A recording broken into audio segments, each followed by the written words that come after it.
Stress is stress is stress. Stress is stress. It is May 8th, 2022. Welcome aboard, everybody. This is the Crushing Iron podcast. We are episode 588. Yeah. It has not gone smooth so far. It has not gone smooth. People always ask us, how's the move going? Is it smooth? I'm like, no, it's not smooth. We are here. But again, it's a Tuesday. We have been working hard to get this podcast going as we set up our remote equipment, having a couple technical difficulties, but thankfully we got Old Faithful. At least I do. I got the first little Logitech headset we started this whole thing with back when I was in Kansas City. Now that I'm back here, you're up at your mom's in Wisconsin. It's kind of like old times back when we first started this about 6 years ago. Yes, it is, except a lot more permanent. It is For me. a lot more permanent. I'm hanging out in the basement. Well, I mean, you're not going to be living with your mom. Yeah, you're not going to be living with your mom permanently, but it definitely feels permanent. Hopefully the stress isn't permanent. But it's first time tuning in. Welcome. We appreciate you giving us your time. You know, you have a lot of options in the triathlon podcast universe and just podcasts in general. Your time is very valuable, so we appreciate you tuning in today. We cover it all. We will do swim, bike, and run specific podcasts. We will do race recaps. We'll also do quite a few race previews, but for the most part, Mike and I, as coaches, athletes, best friends, we just sit back, relax, have an open, honest discussion about what we're going through as athletes and humans, and also coaches. We also talk a lot about what our athletes are going through. We work with a real wide range of athletes from all across the globe, from beginner level athletes looking to compete in their very first sprint, triathlon or 5K, all the way up through Ironman distance level athletes and elite level amateurs trying to make their way back to Kona, and everyone in between and from all over. Most of our athletes are in the U.S., but we work with quite a few across the globe. And we'll use the feedback we have with them and communication and training peaks, emails, text messages, and phone calls that sometimes drive the topic of the day. We'll also hop into our Facebook group. If you want to be part of that awesome community and conversation, you can always search Facebook and search Crushing Iron Group. Answer one simple question, we'll let you right in. A lot of awesome people in there, and now that the race season is in full swing, there's quite a few topics being brought up, and there really is a lot of great people in there willing to take their time and answer some of your questions. So don't hesitate, don't be a lurker, participate. And sometimes we'll go in there like we did last week and do a little bit of a Q&A, let you guys pop in with your questions and let that drive the discussion we have for the day. But that's it. We don't do sponsors, and we don't do ads. And you're probably thinking right now, well, yeah, no wonder, because you guys are terrible. Yeah, we don't do this for a reason. Exactly. Our number one goal was to keep you happy and healthy in your endurance sports journey. Yeah. So, yeah, I'm glad you had the headset there. We've got a faulty piece of equipment in the mix, but we should get that figured out by, I don't know, next week or something. You'll have it fixed later this week. Yeah. So yeah, again, appreciate the flexibility, and to our listeners, thank you. Thanks for sticking with us as we work out a few kinks, especially on my end, because I am one of the most technologically handicapped people on this planet. So I will be working feverishly for the next 72 hours to get this one piece of equipment fixed, which is probably going to mean a restart and a new power button and some new batteries. But other than that, should be able to get it rock and rolling. But yes, I'm thankful that I have my trusty $16, which is, listen, it's kind of nostalgic. It's it's sentimental. The piece of equipment. Yeah, it's sentimental. Like you told me when we first started this, when I was actually living in Overland Park, you were like, hey man, you want to do a podcast? And I was like, sure. I mean, I don't have any idea what they are. I don't listen to any, but you just, tell me what to do and we can do it. And you're like, yeah, just, download this thing called Skype. Here's a link to Amazon and purchase this microphone and we'll just talk to each other for an hour and then let me take care of the rest. And then here we are. And so Mike does all the heavy lifting. I don't do much of anything else besides jabber for the most part, but no, again, we appreciate everyone's patience and support. We've had a lot of people reach out and emails, text messages, and Facebook posts about both of our moves and wishing us luck. And you made your way up to Wisconsin early last week in the U-Haul, which I think you said was like an Oregon Trail type trip. I don't think you got typhoid or bitten by a snake, but you might have lost 3 days when you try to ford the river on the way up there. We made our way up here last week on Memorial Day and still unpacking and boxes. It's just, listen, moving is, everyone says moving, even if you're like going to move somewhere that you want to go, like both you and I have done, moving no matter what is insanely stressful. And we say, you open up with stress is stress is stress is stress. And even if it's good stress, it's stress. And in the last 3 to 4 days, especially the last 2 days, to be honest with you, has been like such a giant wake up call in terms of, how, and you're very much the same way. Not nearly as bad as I am, but I'm so routine oriented that finding a new routine, and this is Hayden's first. He just got out of kindergarten. This is his first summer of like no school. As a 5-year-old, after kindergarten, before kindergarten, you got your whole, basically got daycare, and then you got, you're in school. Well, this is the first time that he like doesn't have anything, and so we're trying to navigate. Both of us having to work. He doesn't have any school. How to keep him occupied, and while not, just shove an iPad in front of his face.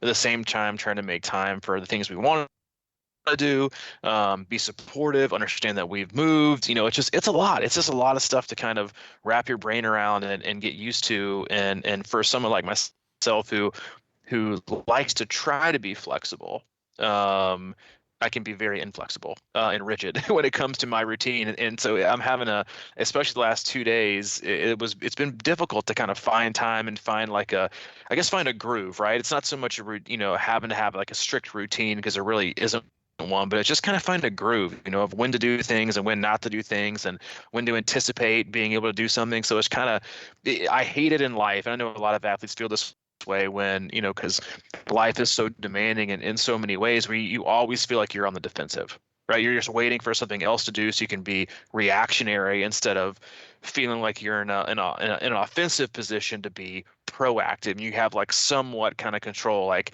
especially last 48 hours, I feel like I've had like zero control. I've just been basically like a pinball, the ball in a pinball machine. I'm just getting like slapped around here and there. Be here, be here, be here, beware. I need directions. I can kind of generally know my way around because we've lived here before, but new neighborhood, new things.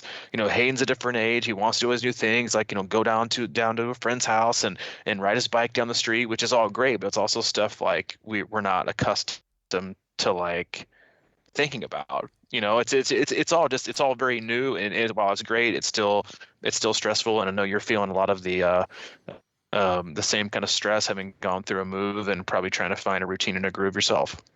I'm in and out. I've had two thoughts since I've been here, and oddly enough, one of them is to turn over a new leaf and start being a little more routine based.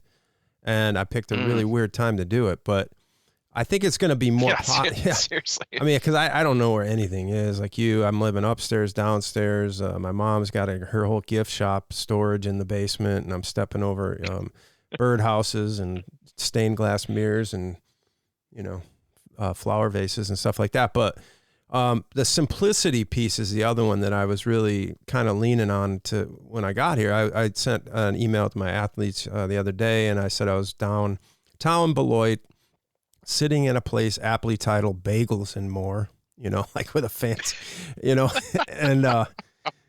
that's such a Beloit thing. I know. And I said, I've really come, I'm really a long ways from the trendy neighborhoods of East Nashville and the south side of Chattanooga. But that's because that's where I wanted to be.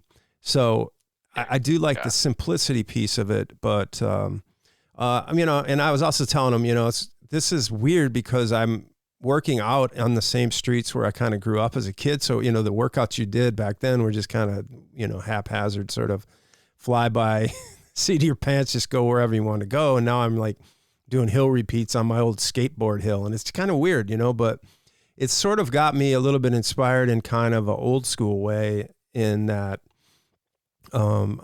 it's not, like I was saying, Beloit is not the triathlon mecca of the United States. I'll tell you that much.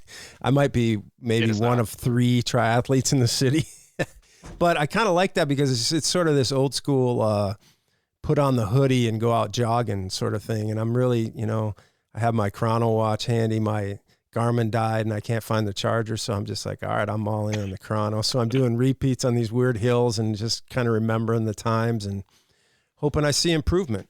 But I just think it's kind of fun.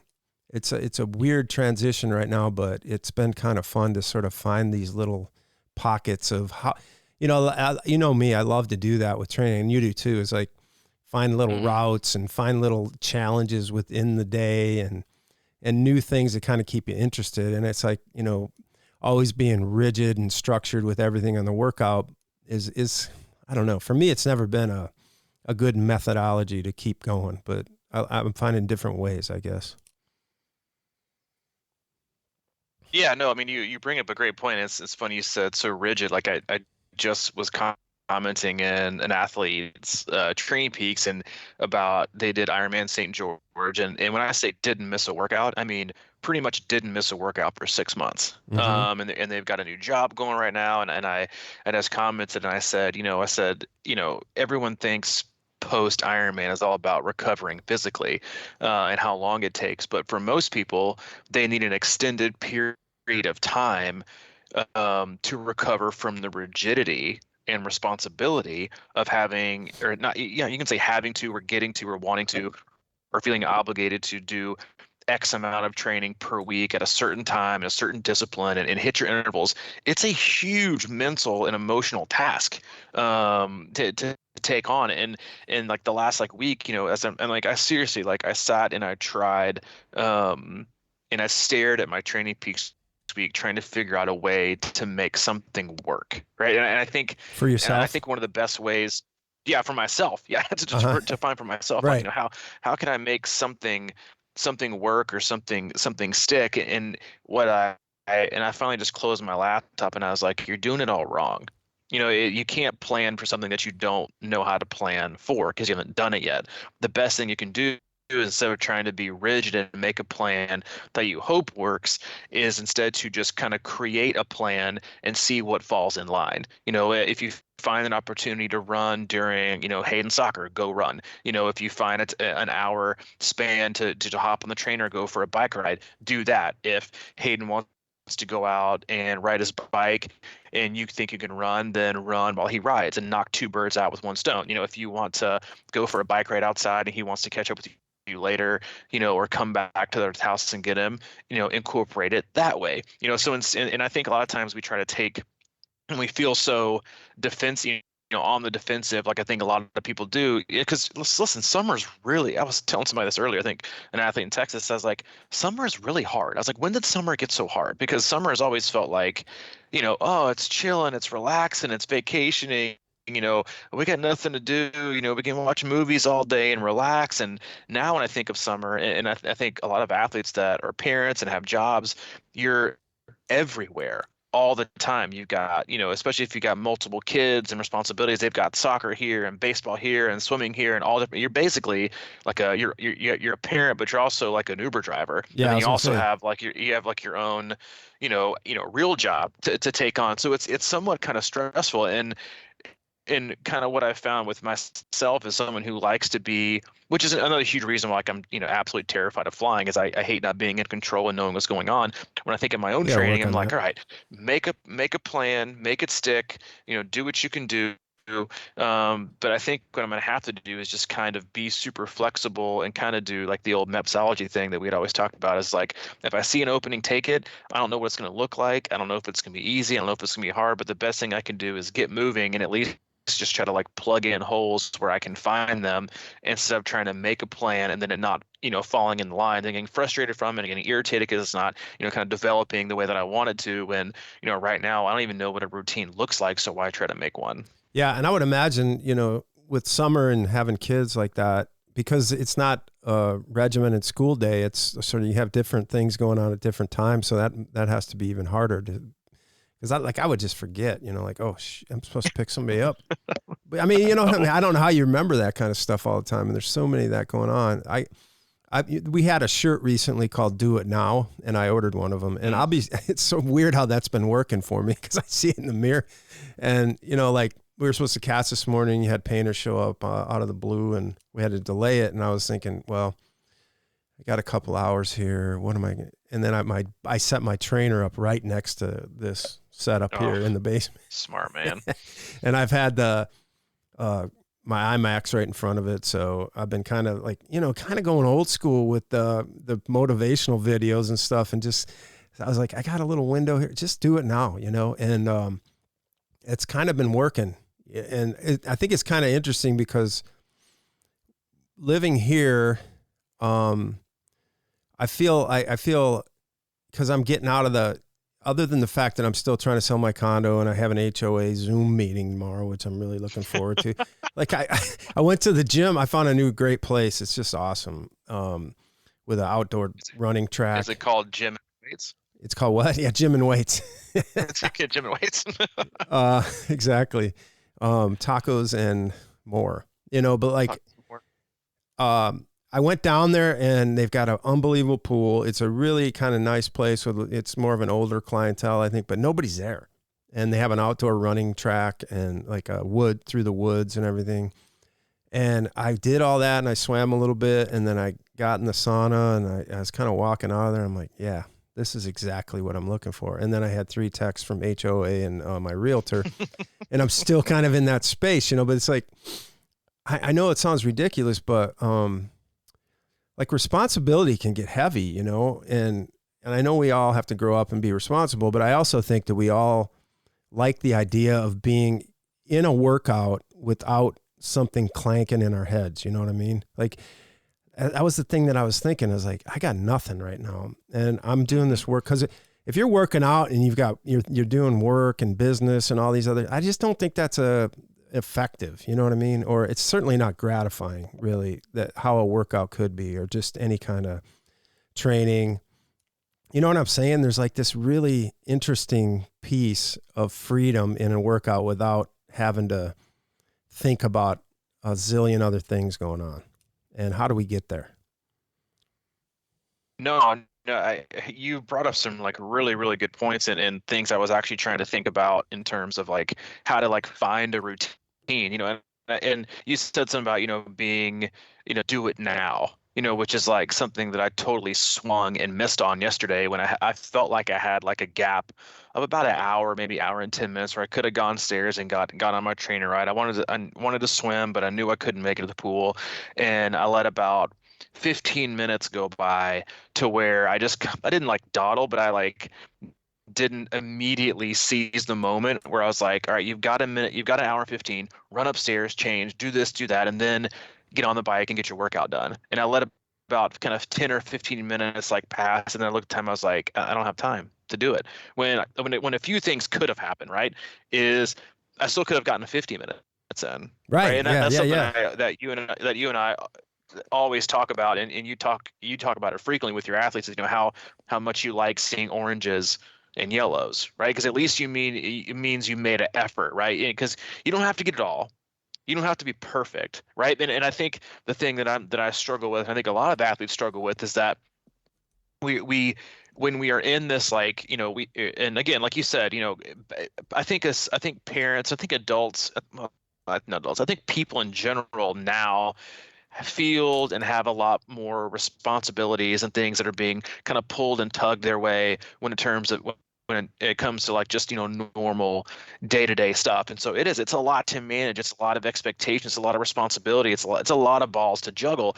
And so when you feel like you're on the defensive, when you want to do something for an hour and you feel like it can't be done at an hour and it has to be done in 50 minutes, my first thought was, see, there you go again. You're still on the defensive. You can't even get an hour in of what you want to do. You have to settle for 50 minutes. So again, you're on the defensive. When what I know is I would have, even if I had just stuck towards the intent of getting in 50 minutes, I would have felt significantly better having done it, right? Maybe not at minute 1, because that'd be frustrating. Maybe not at minute 2, because I'd still be like, God, I wish I'd gotten on earlier. But by minute 49 and 50, I would have felt so much better and so much more rejuvenated and refreshed.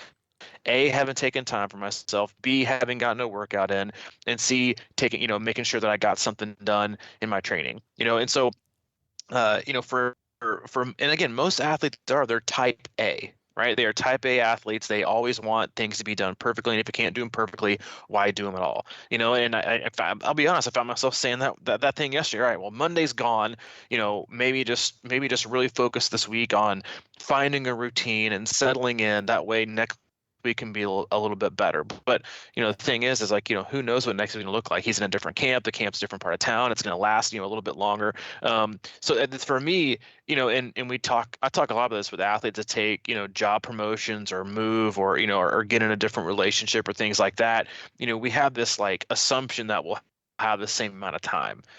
And then we try to plug in structure within that time. But what I think in terms of like how I've been thinking of things of myself, and I think it's very applicable to a lot of athletes with a lot of responsibilities, kind of being pulled and tugged everywhere, or even anyone said it, kind of setting in a new routine or a new place or a new job, whatever it is. It's like, let me see how many minutes I can get in this week. Right. Let me just find a certain set of minutes each day.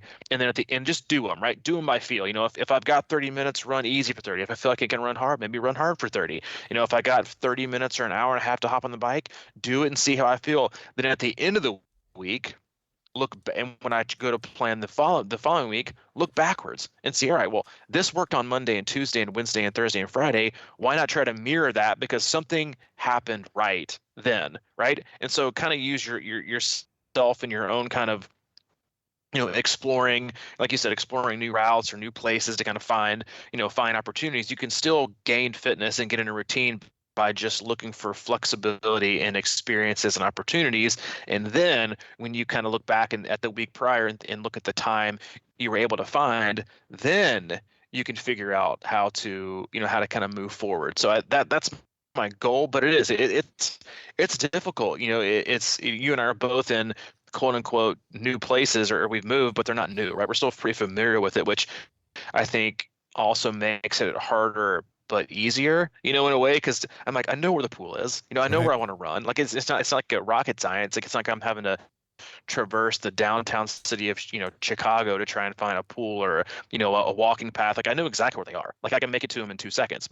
And I think that also makes it a little more frustrating, because I'm like, it's just right there. Why can't I make it work? But again, it's about being able to be not so rigid, but being flexible. And I think being flexible and being someone who's easily adaptable is a huge strength, because you find time to get stuff in versus instead of finding reasons why, if it can't be done perfectly or be done exactly how you want it to be done, then why do it at all? Yeah. And another thing that's been going on in my head is this idea of, how we talk about, riding really cool routes or running in awesome places or whatever it may be. And that's not really here, but if you think about it, like this idea of, I think it started when I really got involved with the lab over in Nashville, the 1 mile loop that we would just ride around and ride around.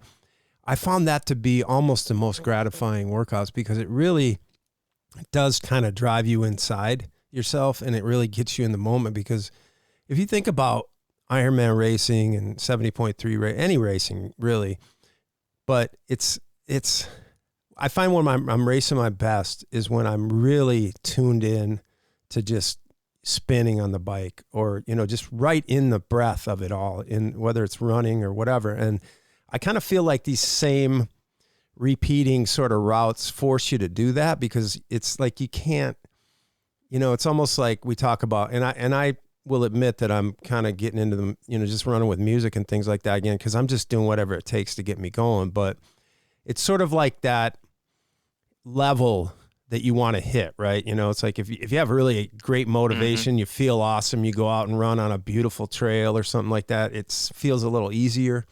But if you can make running on boring, similar routes over repeats and things like that feel easy, I think you hit a different level. You know what I mean? Yeah. It's like having Tony Robbins next to you one morning, getting you all fired up, and you go run like 20 miles, and then the next day he's not there, and then you're like, what am I going to do now? So it's just a micro piece of that kind of equation. But I just think those things are kind of cool when you can, like I've got this, like I said, that little skateboard hill that I ran like 10 times up and down it. It's not real little, it's whatever, but it's kind of boring. But I kind of start midway through, I'm like, just one more. And that becomes like a really interesting motivation, which, by the way, that path runs along, I think I've talked about this in the past, but we have unbelievable pool here, right down. There's 3 houses from my house, or 3 houses down the street. It's probably literally 150 paces for me to get to the locker room. And Dude, it no was excuses. built in the, well, I have a decent excuse, but it was built in the post World War II, you know, and so it's got like an amphitheater around it, and it's just a really unique pool. But then they have awesome outdoor lanes. And I was running up there the other day, and I kind of stopped. I went over and looked at the pool. I'm like, yeah, here's where I'm going to be. And it's empty, no water. Oh, I don't know no if it's way. closed or if they're fixing things, but I mean, it should be open right after Memorial Day. So that's the only excuse I have, is there's no water in there. But it's kind of a bummer, because that would have been a real easy access point. So, but whatever. Okay, that's a legit excuse that it has Okay. no water. I'll let that one fly. I mean, I'm not going to find ways to do it. You said something there that that stuck with me. Like, because last week, we moved here on Memorial Day, so it's Monday, so I didn't do anything, obviously, because it was Memorial Day. We moved, so it was nothing. But the whole week before that, I nailed the workouts. We went to Nashville. I ran the trail early on Saturday morning before we moved stuff out of the townhouse all day, and then I got up early and rode the trace on Sunday when I was there. And then Monday, obviously you get a kind of a pass because you're moving all day long and it's stressful. But then Tuesday, Wednesday, Thursday, Friday, honestly Saturday, every single day that week I found time to do something.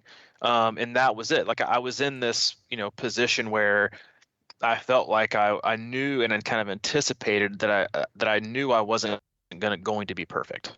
Right? Because who would be? You're moving in, it's a new house, new surroundings, don't expect perfection, right? And so I didn't, but what I was able to do while not expecting perfection was find 40 minutes to an hour to do something. One of the days I ran, and Hayden's learned how to ride his bike, so we've been cruising on this path, and those were wins for me. But I think what happened is I kind of let my mind trick itself into thinking, all right, now I've been here for a week. Now it's time to expect perfection again. Right now it's time to be back into a structured, rigid schedule.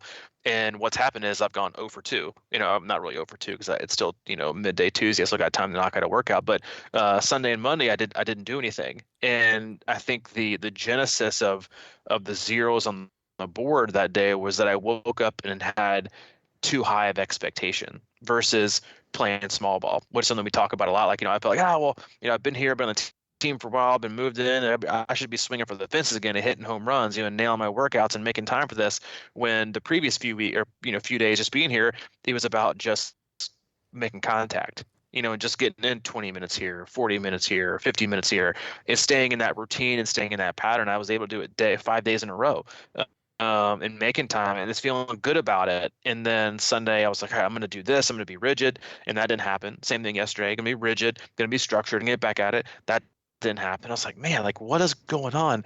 And the answer, now that we've actually, sit here and I've been on the couch and I'll send you your copay here after the podcast, and figuring out, what's wrong is that I kind of got fooled into that, which, we all do, right? Like, we always feel like we're in control, right? Which is also a huge myth. We're never in control. We just think we are. And that's kind of been the reason. It's like, okay, why not just go back out and enjoy yourself and find time, and don't expect perfection. Just expect, and assume it's going to be chaotic, assume it's going to be stressful. And if you find time, you find time, but just do the best with the time that you have, instead of not over expecting. It's not really a phrase, but having too high of expectations or making assumptions that are too great and frankly aren't fair, right? To trying to get settled in. You can think you can be settled, you can think you'd be moved in, you can think you kind of have a good grasp on how things are going to go, and then I'm like, dude, the last 3 days have been like a giant rude awakening of what a new routine is going to be like, and a new in summer, and in no school, and all these different things pulling you different directions, and even good stress, things that are we've always lived in neighborhoods where Hayden hasn't had a lot of friends or kids in general to play in the street. Well, we weren't in the driveway. Now it's overload. We weren't even in the driveway. Yeah, we're literally here in the driveway. The U-Haul's here. They're just getting off the truck, and there's already two kids like in our doorway that like came out of their house to like introduce themselves to Hayden, and then like 2 hours later, he's over at this, parents' house across the street, playing. And then hindsight, I'm like, yeah, probably should have like, met them a little bit longer to see if they're actually, like halfway decent people. But, and then like yesterday, where Hayden and I are sitting on the couch watching a show together and trying to relax, and these two little girls came up and knocked on the door. I'm like, hey, we're so and so down the street. We just wanted to introduce ourselves to the neighborhood. And I'm like, oh, that's so great. But then you think like, all right, these are all like new little, like all the things that I wanted, right? For that we had back in like the 80s and 90s, and when you were growing up too, to send your kid down the street to play and not blink, right? Yeah. Not think about it, and just send them down and hop on their bikes. And there's the kids right there ride their bike, a mile and a half to pool for some practice, and they'll playing all day long in the streets, even they got cars. It's like, that's good stress, but it's still stress. Like, it's stuff we never had to like think about and kind of like think through. It's like, yeah, just go ride your bike down the street and where I can't see you, and have fun, and I trust you're going to be back, and I trust you're going to be safe. Like, all things that you want, but all increase the stress level, and which is, again, we said so many times on the podcast, which is, which is mental and emotional stress oftentimes zaps you so much more than physical stress. Going back to what I was commenting in that Athletes Training Peaks morning, you do a race like Ironman St. George, and you think that you're going to need 2 months to recover, but really it took you about 10 days, as this person even commented. But since then, it's been more about, the mental and emotional structure and rigidity that is the training to do well in a race and focus on one, that your mind just kind of needs a break from it, because that is a stress. And so, yeah, I think, in the last kind of maybe 48, 72 hours, I've maybe expected too much. One of my favorite quotes is, expectations are just future resentments. Well, here's more to, doing, practice what you preach, which is not something I always do. But it's a great lesson, that, something is always enough. Right. And I think that's like going back to your do now, in the oranges and the yellows that make up our training, and the it's okay to not have a total green week, but it's about the effort, right? It's the intent. It's about taking time for yourself, and not, and also not being a prisoner of the moment. And when you don't get one workout done, don't think the week is a failure. It's like we live in such an ever-changing world with so much stress and chaos and obstacles. And it was I have an athlete whose child has had a whole lot of like medical scary kind of complications, and these new things popping up the last 2 or 3 weeks, and it's like every day it seems like something else. And they're like, I don't know if I'm going to be able to do these races this year and this year. I'm like, I don't know that you will either, but let's just take it day to day. Let's not, it's not mailing it in, or making a decision for something that's in November. It's about just like, let's not cast aspersions and make assumptions about what the rest of the year is going to be like, when we didn't even know what today was going to be like. And really the best you can do is just go outside and take 30 or 45 minutes for yourself each day. That's how we regenerate. That's how we, kind of re-energize ourselves to get excited, is to take care of ourselves. And I think, especially for me, I think that's something I've kind of fallen short on the last, 2 or 3 days, is that the simplicity, like you said, of Mm-hmm. going back to a more simplistic approach and minimalistic approach, is that, the best way to take care of ourselves is to, connect, get outside, and, do something that raise your heart rate a little bit. That's really it. I mean, outside, not really it, but, in terms of a fitness, standpoint, I think you see people outside going for walks all the time, and people are like, oh, they're just walking, they should be running. Like, they're still doing something outside. Like, for them, it's probably, it's meditative, right? Going for a walk with no phone and just with your thoughts, and exercising and raising, like, that stuff's important. And so while a lot of times as athletes and triathletes that are type A and have these high expectations, and we want to compete and have these personal records, like, we aim so high, from a fitness standpoint and from a performance standpoint, that oftentimes we lose sight of the benefits of all that low-hanging fruit and small ball, because we're so concerned with grand slams and home runs. Yeah.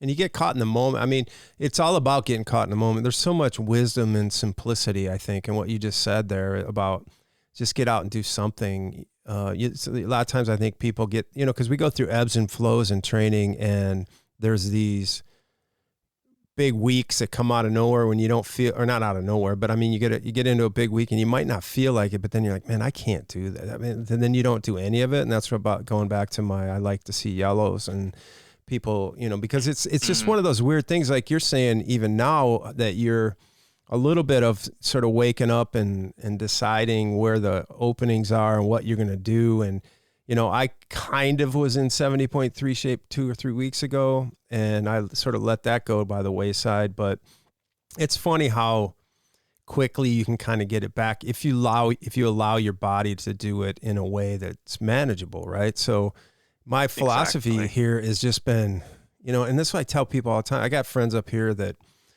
they go in and out of shape, and now they're getting older and they're losing it all. And I'm just like, hey, like one of my buddies, he was big on, trying to get back in shape, and he was just doing recumbent, right? And he's got one in his house. But I know that what happens is he was probably doing an hour to an hour and a half or whatever every day for a while. And then all of a sudden it just got to be too much. So I'm about ready to tell him, hey, just get on there and do 20 minutes a day and let your body tell you when you want to do 30. And it's just going to happen. And so I just kind of been doing the similar thing, right? And also just not letting my mind tell me no, because it's sort of like you got to get your mind in shape too, right? And as I sort of watch some of these videos, it just always reminds you that, and I think back to when I used to be training really hard, and it's just little things for me. And we talked about it before, but like take advantage of the minutes. You're talking about day by day, and I get back into this minute by minute or moment by moment kind of philosophy a lot. And, I did, when we didn't have the cast, I got on the bike. I was like, I'm really just trying to get into aero shape and just spin and get my legs going again and do all that. But I kind of got at this thought about doing a Monaghetti-ish or Bike-a-Getty. But I did Bike-a-Getty light, so I was on for the ons, and normally on the offs, we stand up on the highest gear and just, real slow grinder. But I kind of took them off, but I was really pushing it. And then I was like, an interesting thing sometimes when I'm going good, so I'm trying to train my mind to, how you do those intervals and you're like, you stop immediately on the zero, like yes, exactly. You're like, I'm done. Yeah. So no I was today. Yeah. So like just today I was doing a little thing where I was starting 2 seconds early, and then I was kind of letting it go into, a little bit longer, like 2 or 3 seconds longer. It's just, for me, that was a switch that I need to fire, and we all need to fire in racing, right? It just happens. So it's like you got to sort of train your mind to go through a little bit more. And, that's like I was talking to an athlete last night, and they're talking about high cadence work and why in the world, that's not my cadence, and why should I try it? It's all about, doing things that are tougher than you normally would choose to do. Because, if you're normally a 65 cadence racer and we can get you up to 68 cadence in the same gear with the same effort, that means you're going faster. You know what I mean? Exactly. So that's how you get, I don't know. That to me, that's just a little mental thing, because I've done that when I'm going good. I'll just run through the end of the interval versus gliding into the end of it, if that makes sense. No, I mean, it is a subtle it's thing, so much about, it's subtle intention, right? It's like that's one of those things I think we get lost, oftentimes in workouts that are, we think are too simplistic or even, maybe too overcomplicated, right? That we kind of lose ourselves in being intentional, right? And you see that the place you said the most in the pool, right? It's like people just kind of going, I want to, I need you to do this set today. And they're like, I'll just swim 2,000 straight. That's not intentional, right? You're just you're getting through the work, right? It's something I talk to Hayden about all the time. And I've got Post-it notes that I think are on your MacBook now. It's like, or your laptop or desktop. It's like, slow down. Be intentional, because the world is so busy and we're always kind of pulled to do so many different things. It's so easy for let our mind wander and be somewhere else when we're here, right? And then you miss out on opportunities. And it's to be intentional is a skill you have to learn, especially in racing. Like you said, like I want to, sometimes for me, I don't drag out an extra second, but one of the things I'll do is I might add in one extra interval. Like on the last interval, that's maybe let's say I'm doing, 20, 30-second reps. On the last rep, I might, instead of going 30 seconds, I might go 40, right? Or 45, just to like, but what I do is I know that I'm probably going to do that. So what I normally do is aim a little bit lower because I know on that last rep I really want to give it, right? It's about being intentional. It's about being intentional from the get-go, right? And planning and pacing and just finding the time, like you said, to get it done, right? Just being intentional with everything. And that's one of those things where a lot of time it's not about time management because you can't, if you can't, if from a guy like me who thrives and is so, I would probably say addicted to structure and predictability, right? I mean, I think predictability is probably a much better word to use for a guy like me. Is I do much better when things are predictable, and when they're not predictable, I kind of have that, that chaos, that chaotic kind of feeling, which puts me in like a high stress mode, which also means I need training even more, right? Like I need something to help me like Yeah. dissipate the stress and then take more time. But at the same time, like, I'm letting my stress, rise. And so it's just a hard balance. And I think, every time we go through, periods of the year that are transitional in nature, and that's what the month of May and in the first part of June is for a lot of athletes. It's a very transitional period for so many athletes in that, especially that whether you're having parents or your parents or not, if your parents, your kids are out of school, you got vacations, you got to do sports, you got to find, time to fit these things in. You might be able to have, like me, like, 7 to 4 o'clock basically every day to get your work done and your workouts done and be done. Well, now it's totally the opposite, and then you've got, for people who don't have kids, it's also more about, a different quarter, maybe, Q3 is a different quarter for you in job responsibilities. Maybe you took on a different job. Or maybe it's the heat, right? That's also a huge transitional phase. Is right now we're getting, a lot of athletes are getting used to the warmer weather, and that's an additional stress, right? Added to your life. Your 40-minute run this month in 90-degree heat is going to be a lot more stressful than your 40-minute run a month and a half ago in 60-degree cool temps, right? It's all increased in different types of stress, and I think how you manage stress and managing your own stress, which is a coach's job, is to help manage other people's stress and help mitigate the response to that, and how you can kind of be proactive in allowing for success. It's hard, but it's also something that you have to be constantly and consistently flexible, or you're going to find yourself kind of just, slamming your head against a wall, trying to figure out the best route possible when, going back to a quote we use a lot, which is, great is the enemy of good. Where, for me yesterday, a 1 hour and 5-minute workout would have been great. And all I was doing was focused on getting in the hour and 5 when I could have done 50 and been just as good. Right. Right. And so you're focused on the great, so you don't even get the good, you get the zero. Right. And that's just something that, I think we all need to remind ourselves of, and why, you and I both frequently comment and remind athletes that, it's just like doing your best doesn't mean perfection. It doesn't mean your best workout. It doesn't mean your best bike split. It doesn't mean your best swim pace. It doesn't mean your best run distance. It doesn't mean, your best FTP. It doesn't mean best performance. It doesn't mean greatest day. It doesn't mean A plus. It means do your best as in give yourself an E for effort, right? And just making, like you said, being intentional, right? Taking time when it's allowed. Instead of, if you got 30 minutes, don't, bitch and moan that you don't have 40, right? Right, to get it all done. Get out the door and get your 30 in. And a lot of times you'll probably be surprised, right, that you can make 40 out of it. Like once you get going and just figure out a way to get it done. And it's just one of those things, like, you talked about before we moved about how, not having a routine, or not having to have one was sometimes a crutch, right? It's something that you didn't have, you're not married, don't have a kid, you don't have to, get up at a certain time or do a work at a certain time. And sometimes that's awesome, right? Because you can be flexible. But other times you find that, 4 o'clock, 5 o'clock rolls around and you're like, I mean, the day is gone. Do I really want to work out today? Sometimes not having a routine, in the flexibility of not needing one is also super stressful, because you don't have all the other pieces that you have to kind of purposely fit in and around, which also makes you have to be more intentional.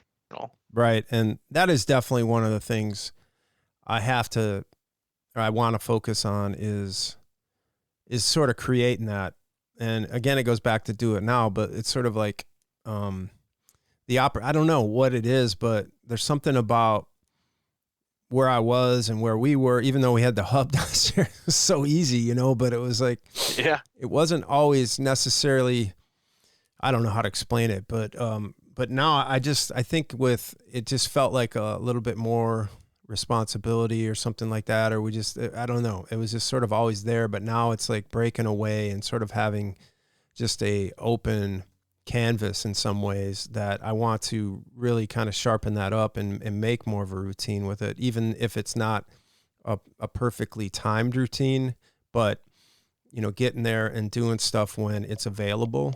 That's such a huge part of it. And, yeah, man, it can be, you know, and since I get, and because there's a lot more going on in Chattanooga where we lived, you know, comparatively to where I'm at now, which is a good thing to me because like these things like getting back into reading more and stuff like that are important. And I don't know, for whatever reason, I couldn't find that groove. And now I'm, you know, since I've been here, I've been reading and I've just been sort of like fiction, mystery stuff or whatever. But it's weird how that becomes, you know, a lot of people, you can kind of lose your time or, you know, just lose yourself and time flies by. But like I'll read for a while and I'll feel like it was like 3 hours, but it was only 1 hour. And I'll be like, man, I'm gaining time by doing something in a weird way. It's just weird because I always feel like it's because the stuff I would do some nights is watch, you know, like YouTube videos or whatever. And the next thing I know, I'd be at 1 o'clock and, you know, I've been reading in bed earlier and I look at the clock and it's like, you know, 10:45. And I'm like, damn, I am winning here. But I did finish Ozark last night, dude. Oh, dude. And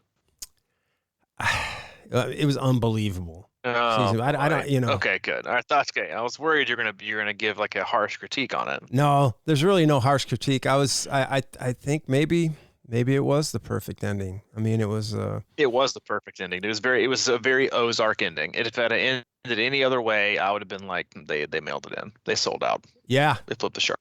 Yep. It's just so, I mean, I guess it kind of gets your mind real. We can't really give out the spoiler because it's sort of new still, but no, we can't. But I mean, that show is dark, man. It's dark, dude, but it's so good. It's dark, but it's good. And we got Peaky coming out on Friday. I'll be all into that. But yeah, do yourself a favor. Like I said yesterday, watch last season as a little bit of a refresher. I know, it's been a long time. But yeah, definitely take the refresher course. Yeah, I will. I'm gonna have to. We hope this was a refresher course for you and for us. As always, we appreciate you. We love you. Thanks for your patience today as we went through a few technical difficulties, and you get the old school headset versus our nice, clean, and crisp microphone action. I'll do my best to have set up next time. And for all the support in our move and transition. So we appreciate it. We love you, all of our listeners. We value you. As always, also go to our website, c26triathlon.com. It's our one-stop shop for all things coaching, camps, and community. If you want more info on our coaching, you can always click on that tab and peruse our roster of coaches.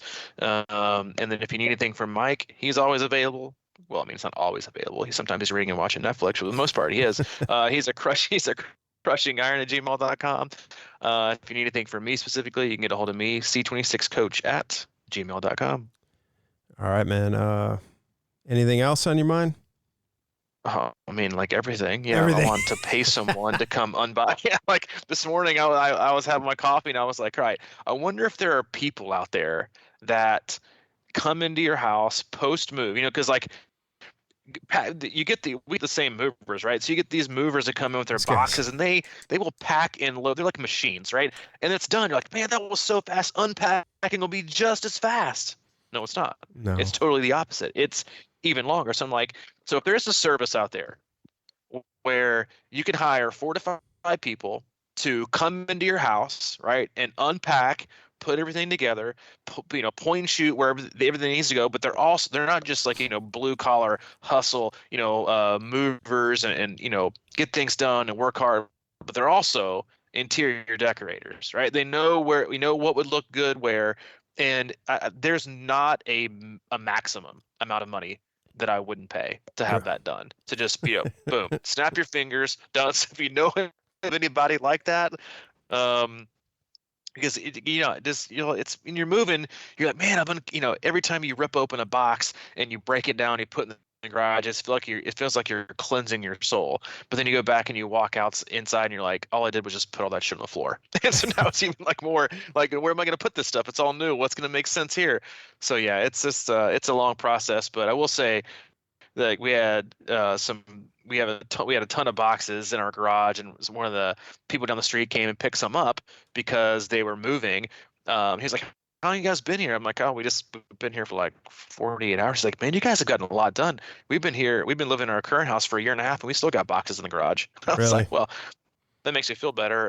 If you want to come inside and do anything else, you're welcome to. But yeah, it's a process. It's just part of, hey, listen, a process and part of transition. That's all. It's about that. But yeah, that's it. And this has been a good therapy session for me in terms of not expecting too much, not expecting perfection, but just go for just shoot for the good and don't be obsessed with the great. Yeah, I described it to my athletes like I feel like I'm in T2 of this move right now. It's so true, dude. I got the marathon ahead of me, and the house is getting built, and it's going to be a summer at least. So. Yeah, dude, you're stuck in that, or it's like swimming upstream. Like I'm putting in a lot of effort. And I feel like I'm doing pretty solid. And I look up, I've gone 100 yards, and I feel like I should have gone 2 miles already. Like that's basically what it feels like. Yeah. But hey, I'm still in the water. I'm still swimming. We're still podcasting, and we'll be back later this week. Yeah, I have the essentials here, but I also have half of a U-Haul in what could be described as an Ozark type storage unit. I mean, it's just like, really? The only one available. I'm like, all right, I'll take it. Give me anxiety. I know. It's just ridiculous. I said, U-Hauls give me anxiety, man. As soon as I set foot in like the cab, I'm like, oh my God, this gives me so much anxiety. Like why even have the rear view mirror? I mean, you can't look at anything. They don't have one in mine. For, why have it? It makes me panic. I just can't do it. Yeah. Yeah, it was I had a little one, so it wasn't too bad, but we'll see. All right, man. All right, dude. We did it. Always a pleasure. I'll check you next time. All right, hang on a second. See ya.